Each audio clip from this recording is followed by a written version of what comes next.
Thank you very much. I'm delighted to be here again. I enjoyed it so much last year. I think Dublin is actually the nicest English city, although my English friends don't like me saying that. I really congratulate FEPS and TASK for organizing such a good event and organizing it so efficiently, so I'm delighted to be here. I call the presentation, Does New International Regulation Help Crisis Prevention? But as I was preparing my presentation, I thought the title, a better title, would be the title of a paper I wrote with Damon Silvers here in the audience, which would be, How Can We Turn the Financial Sector from Being a Bad Master to a Good Servant? And I think that that is really the key challenge that we face at the moment, which is to turn a heavily dysfunctional financial sector towards one that serves the needs of the real economy. Because if we think about it, and I'm going to talk a little bit more broadly and then talk about regulation, if I may. If we think about it, what are really the two aims of the financial system? What do we want from a financial sector? We want one that, first of all, helps us manage risk and not create additional risk, and therefore avoids crises, which are so disruptive to the real economy. So that's like, in a way, the negative aspect, what we want to avoid. We don't want a financial sector that creates problems for us. But secondly, what we really need, and that is so often forgotten, is we want a financial sector that efficiently allocates savings to productive investment, financing long-term investment, working capital for SMEs, giving, as Nat mentioned, safe deposits to individual households, providing sustainable mortgages. It's actually quite simple stuff. So I think one of the things that we want is we want a simpler financial sector, one that is fit for purpose, that does what it's supposed to do, that is a means to an end. And I think that we can conclude really that in so many ways the financial sector, whether it's in Ireland and the rest of Europe and in the United States, and previously in developing countries, did not really do this. In developing countries, because they've had so many crises, they have learned and they have re-regulated their financial system, and at the moment they have had far less problems. Because I think this is a very important point that I think Nat touched on, that the crises are not inevitable. That you have had long periods, for example, after the Second World War, when there were no banking crises. And if you look, you had this terrible thing called financial repression, which mainstream economists hate, which is that the financial sector was very well controlled. And it seemed to finance growth, and it seemed not to run into crises. So this is not inevitable, but it is the way we allow the financial system to develop. So do we need a completely different financial system? I would say yes, because from the evidence we have one that doesn't really work. And I would say that maybe there are a few general features. One is that it should be smaller.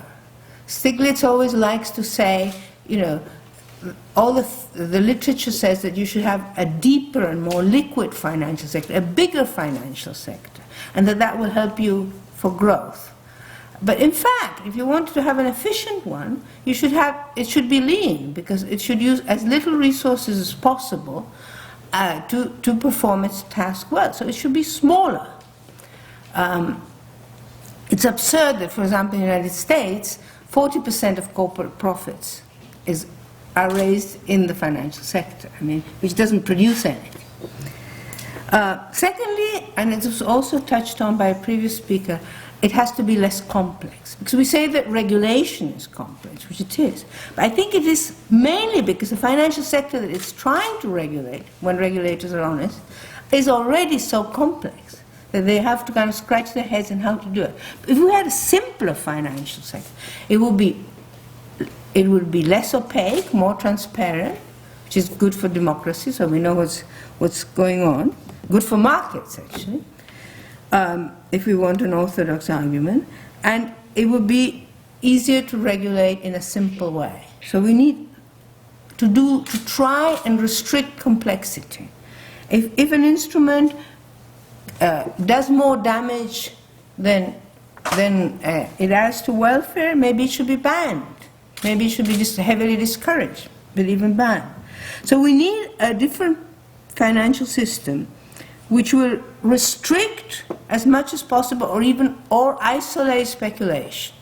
I prefer restrict, but at least separate it from the important aspects, valuable aspects of the financial sector, which it has, of course, which is to provide savings to good investments. Secondly, we need private banks to lend to the real economy, to support SMEs, to support investment in infrastructure, to promote growth. Growth is a word that is out of the vocabulary at the moment, except in these progressive circles. It is quite shocking. All the discussions in Europe are about crisis management, as tends to happen during crises. But we need to think about how we're going to transform the financial sector for growth. And I think, actually, my last point on this slide is that we need to think again about public banks to fund the real economy. And I think this has become so clear in this crisis. And in fact, many developing countries have recovered very well from the crisis until now. And one of the reasons, obviously not the only one, because counter-cyclical fiscal policy has played a major role, but one important reason that shouldn't be underestimated is that they have several of them large public development banks, like Brazil, like India, like China. And they can tell them to lend more. And they do. And they can tell them to lend more to SMEs, and that creates not just growth, but employment. And if you put it in a sort of more analytical, economist way, I think public development banks, public banks, can play a number of roles. First, of course, they cover where markets are imperfect, where markets are incomplete, they can step in. For example, markets are not very good at financing SMEs. So maybe you need public support for SMEs, jointly with the private sector or direct public lending to SMEs. Markets are very bad at financing public goods because of their externalities, like if you invest in renewable energy, which is not yet commercially viable, you may need some kind of subsidy because the carbon price is not right. So private sector will not do it enough. So you may need a public bank for that. Thirdly, and I think this has come out very clearly in the crisis, as I already hinted at, you need public banks to do counter-cyclical lending. That is, when the financial cycle turns and the economic cycle turns, you need an actor which will say, this is the time when we have to maintain or even increase investment in infrastructure, in education, in health, in the real economy, so that we don't accentuate the downward trend of austerity, but we help reverse it. We help restart growth. And this is what the BNDES in Brazil, what the Indian Development Bank has been doing. This is what the European Investment Bank has been doing in Europe, because they increased their loans very sharply during the crisis to try and compensate, of course, for the much larger decline of private lending. And you, for example, in Ireland, have the AIB, the Allied Irish Bank. It's almost totally owned by the state. Why don't you use it? Use it for SMEs. Why doesn't the UK use Royal Bank of Scotland, which is full of doing silly things, paying high bonuses, doesn't lend to SMEs? Why doesn't the government, which owns it? Because we own it. We're the taxpayers. We're paying for it. And yet they don't use it, which for me is really a mystery in a way. I mean, you nationalize it, but you don't use it. You just nationalize the losses. But you don't use the assets, which are potential. And one could start with that, or create a proper, in the medium term, create a proper development bank. So I think you have a discussion this afternoon and tomorrow about these issues, but I think it's very important, as we think about regulation, to also think about these other broader issues. Secondly, I want to talk very briefly about what the key problems are. One of the issues that I would raise in terms of criteria for regulation is that we're now, of course, in the midst of this terrible European sovereign debt crisis. And therefore, one of the important criteria in relation to reforms of regulation should be give priority to changing regulations which would help make this crisis less severe. So, for example, things like banning short selling, especially naked short selling, as some countries have done, of sovereign debt or in general, is a good idea. So why don't we do it? Because it will reduce somewhat the pressure on sovereign bonds. Maybe one could think about regulating rating agencies. Some people have suggested that why are rating agencies rating sovereign bonds? They're obviously very bad at it. They didn't spot the problems in Greece when they were emerging. Then they downgrade countries, making the crisis worse when we all already know that there are problems. So they don't really add anything, they just create a lot of damage. So could one think of that? Banning short selling, there's actually a lot of consensus. There was a recent survey done in Germany amongst a lot of financial experts, and most of them said that banning short-term selling would be reducing speculative pressures. Of course, market people will tell you, no, it will reduce liquidity, which isn't true, because it may reduce liquidity in the good times, but it will probably increase liquidity in the bad times.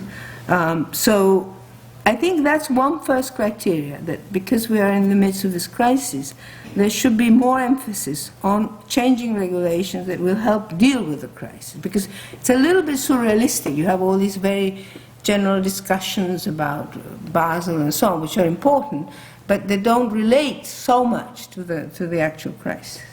Now, what were some of the key problems? And of course, this is very complex, and I don't want to go too much into detail on this. I mean, one of the key problems, of course, in the US originally was this originate to distribute model, which is that the banks, instead of doing what they're supposed to do, which is to give credit to people and, for example, for their mortgages, gave the credit and then sold it on. So they packaged the loans and then they sold them on. And so because they didn't keep them on their books, or they thought they didn't keep them on their books, they were kind of trying to hide them, put them off balance sheet, they didn't have to accumulate capital against potential future losses. And as a result of that, they didn't evaluate the risks very carefully, nor did the investors who bought it. And there were tremendous asymmetries of information. So you had this system where you had nobody really taking responsibility for credit evaluation. And another thing that happened at the same time was that they increasingly, particularly banks like Northern Rock, but in general, they were funding very long-term mortgages by short-term loans from the wholesale markets. And these wholesale markets seemed, of course, fine because they kept being renewed. But the problem was that when the crisis started, when people realized that these mortgages were beginning to go under, these wholesale markets froze. And unlike deposits, which are a relatively safer source, even though relatively short-term as well, wholesale funding is totally unreliable, totally volatile in a crisis. So we started seeing that these maturity mismatches increased systemic risk significantly. That the leverage that was embedded in these banks, lending and lending, off-selling, and then lending more with very little capital, which implied increasing their leverage, created also systemic risk. And overall, because the banks were more than anything worried about doing things which would save as much capital as possible so they could maximize their short-term profits, they ended up with too low capital, too low leverage, and too little liquidity, because there was practically no regulation on liquidity. And in the UK and in the US, I don't know the figures for Ireland, less than 1% of total assets were in liquid assets. So if anything went wrong, and a lot of things went wrong, then the markets just would seize up, and the bank had hardly any cushion for liquidity. So these were really serious problems. Now, this was added we know, of course, that financial sectors are very pro-cyclical. They're very prone to boom and bust. And this was, instead of being counteracted by regulation, this was actually reinforced. Because the rating agencies were given a role in determining the level of capital of the banks, which was completely crazy, and the own models of the banks, which are inherently pro-cyclical, because the bank, when times are good, says, oh, my loans are doing great. And if you take the same portfolio 1 year later, when there's a recession or a crisis, they say, oh, my loans are terrible. So they would then require very little capital if you follow their own models, which is what Basel II was doing, which is absolutely crazy. And unfortunately, Basel III, although with modifications, is still doing. So you have embedded in regulation the pro-cyclicality of financial markets. When what regulation should do is exactly the opposite. It should compensate for the pro-cyclicality, the boom-bust pattern of financial markets, which is then transmitted to the real economy, to be able to smooth the cycle, which is what you want, which is good for the real economy, which is to give reliable signs and reliable credit to the real economy. You have this reinforcement of the pro-cyclicality of finance. So we now have Basel III. So what does Basel III do? And Mathieu, who's sitting here in the audience and who will speak later, has written a very nice paper which I can recommend analyzing and critiquing it. So again, this is tremendously complex. I don't know how many hundreds of pages. So I will just try and summarize some of the key features. The first is that they're increasing the size and the quality of core capital. And that is a good thing, because it will increase the solvency of the banks. The question being debated now, and I'll talk a little bit more about that, is it enough? You know, will it, both in the short term because of the problems with the sovereign debt and the fact that everybody knows that in Europe the banks will have to at least take a big haircut with Greece, but also more long term, are the increases which they have planned enough to withstand the problems of future crises. And a lot of thoughtful people, including people like very senior people in the Bank of England, are arguing, no, it is not enough, it should be far higher. And one of the things that is interesting, that those people actually say that if you increase capital requirements, the impact on credit and on output may in the long term even be positive. Because what the bankers say, and it's all over the Financial Times in the last few days, if you increase the capital, I will lend less. And that is bad for the real economy. But there are two effects. One is that they will lend less and they will charge a bit more. And there's a big discussion about how much less they will charge. I won't go into that. But there is a positive advantage, because if you have stronger banks, you have less likelihood of crisis. And if you measure the terrible cost of crisis in output and fiscal terms and employment and so on, the crisis costs are very high. And if you compare those, this calculation, for example, here, which is a BIS calculation, no left institution, comes out that the net benefits of increasing capital from, say, 7% to 8% is actually positive, because the reduction of the risk of the crisis is bigger than the increase in the costs of the lending of the banks, which is, I think, a really interesting conclusion. So another issue, of course, is that this increase in capital is going to happen very slowly. And I have here a plan which is that it really finishes only in 2020. So how much the full increase of the capital? So how many crises can we have till 2019? Yeah? If you look at the top line, the increases are starting now 2012, but they would finalize in 2019. There is now some discussion of bringing them forward, but of course a major outcry from the banks. There is a genuine problem in a crisis, of course, to raise new capital. But it is very important. But it is a very important thing. The other thing which is interesting, which actually Basel introduces, and which is, I think, a concept which comes mainly from the United States regulators, surprisingly from the U.S. Treasury, is that you should also have a leverage ratio, which means that all this risk weighting, which, as I say, is very cyclical and very dodgy, because what is risky today may not be risky tomorrow, and the other way around. I mean, if you think about it, sovereign debt is all zero-weighted, for example. So is Greek debt zero-weighted? That's a bit absurd. So is to just say, okay, we're going to start simplifying this stuff, total assets versus total capital. And that's your leverage. So what is your basis for doing your lending? And so it's good that they're having both. Perhaps they should highlight leverage more. But it's good that they have leverage more. But the problem is that the leverage ratio that Basel agrees is too generous.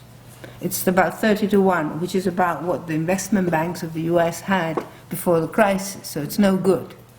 For example, in Canada, they were very cautious. They regulated the leverage very carefully, and they had no problems, even though their financial system and their economy is so interconnected with the US. A third element, and I'm going to talk a little bit more about that later, if I may, is counter-cyclical regulation, which I think is really important, which is regulation as it should be. And a third element which it has, which is interesting, which I won't talk about because I think I'm going to run out of time, is liquidity coverage. For the first time, even though in a limited and not sufficient way, they're thinking about liquidity and mismatches.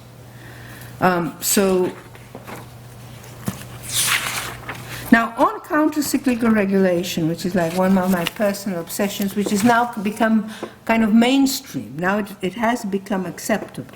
The broad concept is the following. The first issue is that people like Greenwald and Stiglitz have argued in a very nice book, actually, that the level of output and employment in an economy is very heavily influenced by the level of credit and its distribution through time.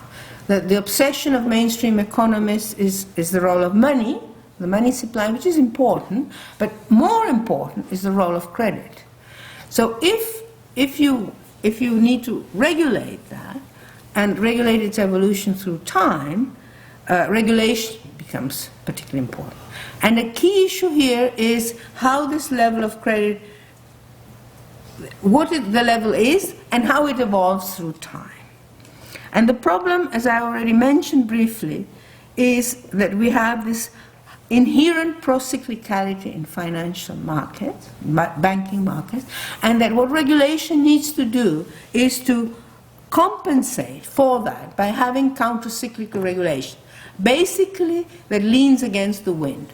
So, and this is particularly easy to do in the good times. Take Ireland, take Spain.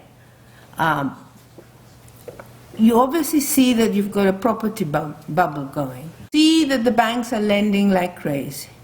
And you say, well, I don't know when, but there is a high risk that eventually, and as the imbalances grow, as the credit grows more and more, as the property assets go up more and more and more, you say, I think this is unsustainable.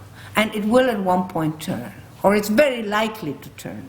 Even if you don't know that it will turn, but I don't want that risk, because that would create a major crisis for this economy. And therefore you say to the banks, you can say a number of things. One is you say you have to make much higher provisions and you must accumulate more capital, because you're lending so much into an expanding market, and this could create problems. And by doing that, you do two separate things. One is you strengthen the banks for the bad times. So you don't have to then later bail them out with our taxpayers' money, but they can accumulate capital and the provisions themselves. So you strengthen the banks, but also hopefully you will smooth the lending, you will curb the lending. And you can do this through a number of ways. You can do it through provisioning, you can do it through increased capital, you can also limit the loan-to-value ratios. So you can say, well, property prices are going up too much, so I don't want you to lend 100% of the value of the house. I want you to lend 70%. And of course, what was done was the opposite. Northern Rock, as was mentioned, was lending 125% in a rising market, which is completely crazy, of course. But a lot of countries have done it, particularly in the emerging markets. Hong Kong, India, for example, restricted the loan-to-value ratios, and they have not had problems, or have had less problems. So it can be done. And Spain, which has a number of problems, but has relatively strong banks, the big banks, because they had this dynamic provisioning, which meant that for any increase of loans, they had to create extra provisions in the assumption that the cycle will sometimes turn. More orthodox economists will say, oh, you can't do it because you can't predict the cycle and you don't know when exactly it will turn. But you don't need, this is the kind of typical argument that economists use to make silly cases. Because you don't need to know exactly when it will turn. Just the fact that you know that it will turn means that you need to have cushions, buffers. But of course, if all that doesn't work, because these guys, still continue to lend, you can become very old-fashioned and do or try and do what used to be done, not that old, in the 60s and the 70s. The UK had a corset. A lot of developing countries just restricted the level of growth. They would just say to the banks, very simply, you can't increase your lending by more than such a percentage next year, because they calculated what the money supply would be, what the demand would be, and so on. And again, mentioning Stiglitz, he actually suggested this in some recent hearings in the US Congress. So this can actually now it would be much more difficult, because this will be my final point. We now have this shadow banking system. So if you don't regulate that as well, other actors will step in and do this. But if you think about regulating that in its entirety, you could try and control the creation of credit. One interesting issue is, should you do it through rules or should you do it through discretion? And I think because when things are going well, there's a euphoria, both because people are making lots of money, politicians are very happy because you're getting a lot of employment, lots of votes, and there's a sort of general optimism. It becomes sort of very, very old-fashioned to say, oh, there could be a crisis. You bring bad tidings. Nobody wants to hear bad news. You're a party pooper, as they say in the United States. And also there's a lot of capture. Regulators get captured, both intellectually and in other less attractive ways. So you need to have a rule, I think. Because if not, people always say, oh, this time it's different. We've got better models. We're investing more of the money. I've heard these arguments, actually, in countries. And when people start saying these things is when you really start worrying. If they believe it, it's even worse. So I think you need simple counter-cyclical rules that cannot be relaxed. You have to tie the hands of the regulators so that they tie the financial system so they don't do all these crazy things. You may, I think the idea could be that you could tighten additionally if things, if credit is growing even more, if you have a lot of innovation, if you have a lot of crazy new instruments being created, as you do in booms, because people start discovering these very clever ways of making money. Usually the things that make most money are the ones that burst most. So you have to tighten up a little bit more. And you could have so simple rules. And one final point is that you have to somehow coordinate it internationally. Cycles, of course, are national, but if, for example, the whole world economy is booming, you need to coordinate the counter-cyclical regulation. And also a country, we talk a lot now about the European crisis, and of course lots of mistakes were being made, but this crisis originated in the United States. We're suffering the spillover from the United States. So we should have been telling the Americans, or the developing countries should have been telling the Americans, we don't want you to do this irresponsible stuff. And so for that reason, you need some mechanism of international coordination, because it's not just how well you regulate, but it's how well your neighbors regulate that will affect your systemic stability. And you cannot allow these continued spillovers. So, just to summarize, Basel is good, has new ideas like counter-cyclical buffers, liquidity ratios, increasing quantity and quality, but it's too slow and gradual, and should it be accelerated, and should much more be done. And the final point that I want to, if I may, talk about is the shadow banking system. And before I do that, I just want to tell you that I'm really talking about something really important. And I didn't know actually how important till I saw this graph recently, actually. I mean, I always thought it was very important. But if you look on that graph, the blue line is the shadow banking sector. And just before the crisis started, in 2006, the shadow bank liabilities were $20 trillion just in the United States. And the banking sector was around $10 trillion. So if we say that the total is 30 trillion, almost 70% of it was practically unregulated, which is absolutely scandal. I mean, you know, where is the democracy there? Where is the accountability? Where is the corporate governance, as previous speakers were saying?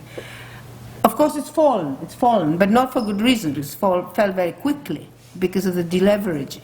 Yeah? And for Europe, the numbers are similar. There isn't such a nice graph, I couldn't find one. The disproportion is a bit less. The shadow banking system, these are of course all estimates because we don't even know, it's possibly bigger, the blue line. In Europe, the banks were about 10 trillion, the assets, and the shadow banking system is, I think, about 11 trillion. So it's equally big. But still, half of the financial system is practically completely unregulated. So this is, I think, quite a nice definition that William Buiter gave. He's now in the private sector. I don't know if he would be equally critical now, but he's a very good economist.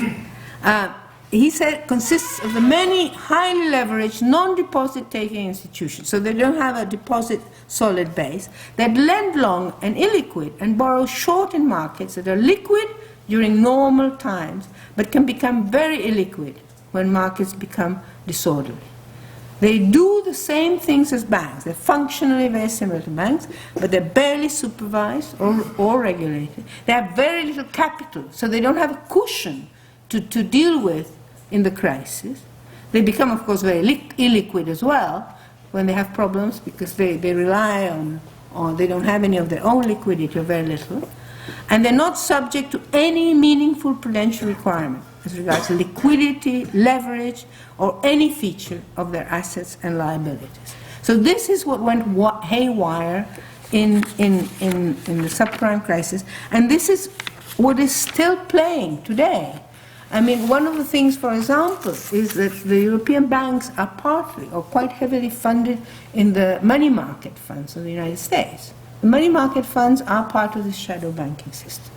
And they have been cutting their exposure quite severely to the European bank. And this is a big problem now, because they've lost confidence and they're withdrawn. But it's a big problem for the European banks, yeah? That this completely unregulated shadow banking is not financing European banks anymore.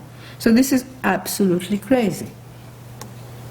And of course I could give you many other examples of this originate to distribute model. A lot of this shadow banking is not some lonely institution, nothing to do with the banks. A lot of this shadow banking is created by the banks themselves. Because to avoid regulation, capital regulation, taxation, they create these special investment vehicles, a lot of stuff off their own balance sheets, which they actually manage, which they know about. Sometimes they go to offshore centers, but sometimes it's in the bank itself. And then they use that to minimize capital, to minimize any regulatory requirement, basically to do regulatory arbitrage, to make more money. So we wrote this, with this friend, we wrote this paper, which is, if I can do a bit of publicity, in this book called Time for the Visible Hand. So what we were thinking, you know, what can you do? And we came up with a general principle, which is, of course, difficult to apply practically, but I think it's important to keep in mind, is that you regulate all financial activity in a comprehensive and equivalent manner, at least for capital adequacy, leverage, and liquidity. So you try and regulate everything that does similar things. So, in popular language, what quacks like a duck should be regulated like a duck. If something performs the functions of giving credit, of transforming maturity, it should be regulated like a bank. If it does the functions of a bank, regulated like a bank.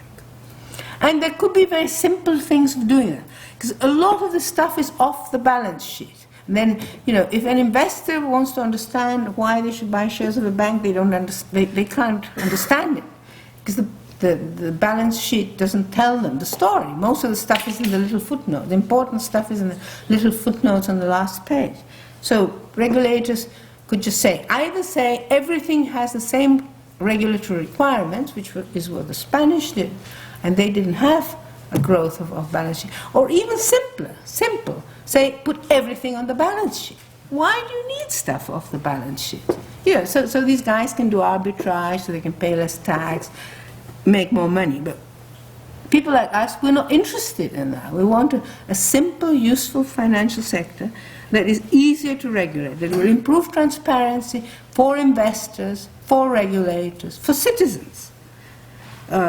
That will reduce moral hazard as well, because we will, the banks will not be able to do all this. And I think the overall aim is, again, as I said at the beginning, to reduce this shadow banking sector as much as possible. As much as possible. And ask all the time, does it add value? What parts are socially useless? If it's socially useless, like, for example, derivatives that are for purely speculative purposes, not for hedging, which may have some useful role for exporters and importers, maybe you should ban it. And you would get rid of a lot of derivatives. And people would scream a lot. But it would probably make the next crisis, when there is one, hopefully there won't be, much, much smaller. Of course, all this is about political economy. I mean, I'm making it sound quite technical. The regulators make it sound super technical. But of course, all this is, and people like Damon know this from inside, all this is subject to the strongest lobbying, strongest systematic lobbying by the financial people who make masses of money. I mean, I saw a little bit of that because I was in a task force on the financial transaction tax. And the way, we were lobbied by the American Chamber of Commerce, by the City of London, was just appalling. They have no interest in the public good. On our task force was a very charming colleague who kept trying to convince them of, it was in their interest to stop climate change, and we wanted to use this for good causes, like, they wouldn't be blown off the planet. They don't care. They don't understand. And the Americans are actually clearer than the Europeans, because in Europe we're a little bit more sophisticated and not showing what we are, a bit less sincere maybe. Yeah? But it became so clear to me that the only thing these guys care about is short-term profits. And that there are, of course, some exceptions, but the basic point is this lobby. So one of the typical tactics that is done, and we were discussing this at breakfast with Stuart, is the regulators have an idea, Basel III, orderly debt workouts, whatever. And so they issue these consultation documents, and they ask the private financial system, what do you think about it? And of course they say, we think it's terrible, because it's going to diminish the profit. So they say, the private sector thinks it's terrible, so we're not going to do it. Or we're going to amend it so much that it becomes meaningless. So this is a problem for progressives, I think, is how we counteract this pressure which is consistent, which is long-term, with our more limited resources. But with the fact that I think we're right, and maybe ideas do have as Keynes said, do have a role to play. So to finish, policy suggestions for consideration. I'm not going to talk about Dodd-Frank because I don't want to take too much time. So the key issue is how we use regulation and restructuring of the financial sector to convert the financial sector one that serves its main aim, which is to finance the real economy. It's a means to an end. It's a vehicle, a very important vehicle, but it does it. Secondly, counter-cyclical regulation as a way to counteract this basic market failure of financial markets, of boom-bust, greed, fear. Increases of quantity, quality of core capital, liquidity, regulate all shadow banking system in equivalent way, putting all the transactions on banks' balance sheets, and equally forcing derivatives on exchanges as much as possible, again for transparency, for regulation, and so on. So that we can try and shrink this vast shadow banking system, and even shrink the banks, I think, but help gradually, but help them serve the real economy. Thank you very much.